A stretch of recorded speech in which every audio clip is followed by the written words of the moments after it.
இப்போ அரிசி விலை உயர்து, கோதுமை விலை உயர்துன்னா நான் கவலைப்படுவேன். தங்கம் விலை உயர்துன்னா நான் கவலைப்பட மாட்டேன். ஏன்னா தங்கம் இல்லாமல் நம்மளால் உயிர் வாழ முடியும், இந்த உலகம் நிலைத்து நிற்கும். அதில் பிரச்சனை, எந்த விதமான ஐயப்பாடும் கிடையாது.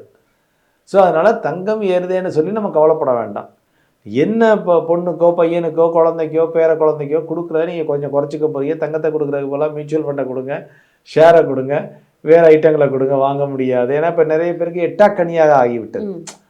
ஒரு பொட்டு தங்கம்னு கொடுப்பாங்க, 1 கிராம்லையோ 1/2 கிராம்லையோ நான் வாங்கி கொடுக்குறேன், 500 1000 ரூபாய்க்கு வாங்கி கொடுத்துக்கிட்டு இருந்தாங்க. இப்போ எல்லாம் 16,000 ரூபாய்க்கு எங்கே போவாங்க? மிடில் கிளாஸ் மக்கள்லாம் எங்கே போவாங்க? ஏழை எளிய மக்கள் எங்கே போவாங்க? பணத்துக்கு எங்கே போவாங்க? இன்னொரு பக்கம் சொல்லிக்கிட்டு இருந்தாங்க 9 கேரட் கோல்டு வருதுன்னு சொல்லிக்கிட்டு இருந்தாங்க.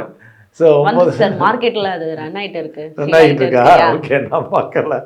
9 அட என்ன நகை தானே போட்டுக்கணும். நீங்கள் அழகான டைமண்ட் நெக்லஸ் வந்து உங்களுக்கு வந்து 1000 ரூபா 1500 ரூபாயில் கிடைக்குது. நாட்டு ஒரிஜினல் டைமண்ட் மாதிரி உள்ள அதுக்கும் ரியல் டைமண்ட் நெக்லஸுக்கும் உங்களால் வித்தியாசமே சொல்ல முடியாது. ஒரு காலத்தில் வந்து பெண்கள் வந்து காஞ்சிபுரம் பட்டுச்சிறைகளை வாங்கி அணிஞ்சிக்கிட்டு இருந்தாங்க. இப்போ அது விலை எங்கேயோ போகவும் மக்கள் வந்து ஆட்டோமேட்டிக்காக என்ன பண்ண ஆரம்பிச்சுட்டாங்க, நாங்களே வந்து பண்ணி தந்தோம்னு சொல்லி காஞ்சிபுரம் மாதிரி டூப்ளிகேட் சேலை நிறைய வருது. 1000 ரூபா 1500 ரூபாய்க்கு மக்கள் வாங்கி கட்டிக்கிட்டு போக ஆரம்பிச்சு.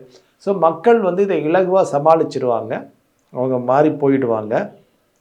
தங்கம் வந்து எப்போ நல்லா விலை சரியுதோ அப்போ போய் வாங்கிக்கலாம். அதனால் இப்போ அதை விட பெட்டர் அசெட் இருக்கா, அதாவது ஒன்று பறந்துக்கிட்டே இருக்கிறத போய் நம்ம விரட்டி போய் வாங்காமல், ஏன்னா விழுந்துச்சுன்னா விழுக்காடு பெருசாக இருக்கும். இன்றைக்கெல்லாம் நேற்று அவ்வளோ ஏறினதுக்கு இன்றைக்கி மார்க்கெட் பயங்கர இறக்கம். கோல்டு சில்வர் ரெண்டுமே, மியூச்சுவல் ஃபண்ட் யூனிட்டுகள் ஆகட்டும், ETF ஆகட்டும், இன்டர்நேஷ்னல் மார்க்கெட் ஆகட்டும், எல்லாத்துலேயும் 5% 6% அது மாதிரி விழுகுது. ஸோ அது 5-6% விழுந்தா இந்தியாவில் உள்ள மியூச்சுவல் ஃபண்ட் யூனிட் ETFலாம் இன்னும் பயங்கரமாக அடிபடுது. ஸோ அதனால் வந்து மக்கள் ரொம்ப பறந்துக்கிட்டு இருக்கிறதுல போய் வாங்காமல், எது கொஞ்சம் எந்த சொத்து வந்து கொஞ்சம் தூங்கிக்கிட்டு இருக்கோம் அதை போய் வாங்கலாம். அப்படி பார்த்தீங்கன்னா மியூச்சுவல் ஃபண்டுகள் இப்போ மார்க்கெட்லாம் அடிபட்டுருக்குது. ஒரு எக்ஸாம்பிளுக்கு சொல்கிறேன், ஸ்டாக்கு, மியூச்சுவல் ஃபண்டுகள், இல்லை கொஞ்சம் சேஃபாக வேணும்னா FD பாண்ட்ஸு, இது எல்லாமே நல்லா தான் இருக்குது. இப்போ அதே சமயத்தில் இன்னொரு இதை எப்படி கையாளலாம் அப்படின்னு கேட்டிங்கன்னா, ஒரு சொத்து ஒதுக்கீடுன்னு பண்ணி ஒரு போர்ஷனை கண்டினியூஸாக கோல்டு சில்வரில் அலோகேட் பண்ணிகிட்டே வாங்க. ஒரு 10,000 ரூபா இருக்குன்னா ஒரு 2000 ரூபாய் போட்டுக்கோங்க.